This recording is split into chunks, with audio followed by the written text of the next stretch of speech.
Laying period 21 weeks of age and beyond. Switch to specialized laying hen feed containing sufficient nutrients like calcium and phosphorus to ensure eggshell quality. For example, limestone powder is an excellent calcium source that can be added to the feed. Light stimulation. Appropriately increase light duration and intensity to stimulate egg production. Generally, 16 to 17 hours of daily light is optimal.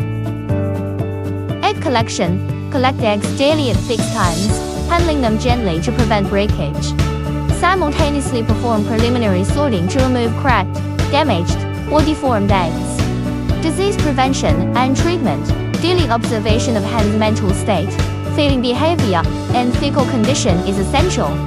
Prompt diagnosis and treatment should be initiated if hens exhibit lethargy, reduced feed intake, or abnormal feces, for example, diarrhea, color changes. Preventive medication.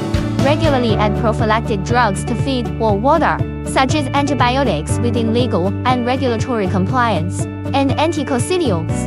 Strictly adhere to dosage and administration schedules. Isolation measures. Immediately isolate any sick birds to prevent disease spread. Disinfect the affected area thoroughly.